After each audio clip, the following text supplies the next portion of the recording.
Nine children were seriously injured. Tragically, 5 of those children have died, 3 boys and 2 girls. 1 was 11 years old, 4 were 12 years old. 3 remain in a critical condition at the Royal Hobart Hospital. 1 is now recovering from home. Well, today the Tasmanian community continues to grieve for the 5 children who sadly lost their lives yesterday. We also continue to hope and pray for the 4 children who remain in hospital that they'll be able to recover. The tragedy which occurred yesterday is beyond comprehension. It's devastating, heartbreaking, it's just simply incomprehensible. What should have been a celebration for the end of the school year turned into an unfortunate tragedy for our young children at Hillcrest Primary. Overnight there's been an enormous outpouring of grief as well as support for those involved here in Devonport, across Tasmania, across the country and indeed across the world. Gunshots ring out at this makeshift shooting range deep in the forests of Myanmar. These civilians are learning how to fire live weapons as they prepare to battle a sizable, trained fighting force, Myanmar's own military. The junta staged a coup in February this year, ousting the civilian leader Aung San Suu Kyi from power. Hundreds of resistance groups have since popped up across the country. Reuters managed to get rare footage of these young men and women, some former protesters who traded in their urban attire for jungle camouflage. And their numbers look to be growing, according to one former student activist turned fighter. There are over 100 youths here. More people are coming to us. In the village near our camp, there are also many youths staying there because they are insecure about living in urban areas, or they want to join the army training camp, or for any other reason. They fled to the jungle and shelter in nearby villages.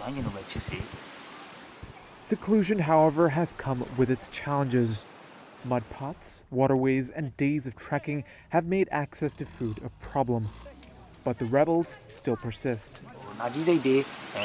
Everyone came here with their resentment and revolutionary spirit, so that is why they can only focus on fighting for revolution. That fight may continue to weigh heavily on the resistance, as close to 1,300 civilians have been killed and more than 10,000 arrested since the coup. Meta is cracking down on so-called cyber mercenaries. On Thursday, the owner of Facebook, Instagram, and WhatsApp said it's banned 7 private surveillance companies from its platforms and suspended 1,500 related accounts, most of them fake.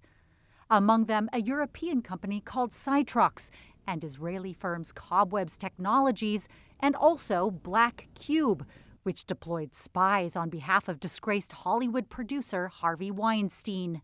Meta said it sent alerts to 50,000 people, telling them they may have been targeted.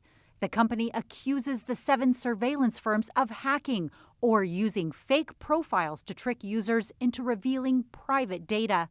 In a statement, Black Cube said it did not undertake any phishing or hacking, while Cobweb said it drew on open sources and that its products, quote, are not intrusive by any means. Other firms named could not be immediately reached for comment.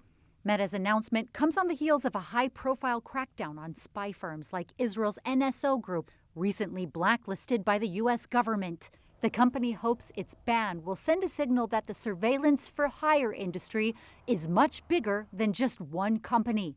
It's also warned it will take action against other such companies when it finds them. Just hours after Meta's announcement, Twitter followed up with its own, saying it had removed 300 accounts from its platform. Helen Margaret Lillian is duly elected as the Member of Parliament for the North Shropshire constituency.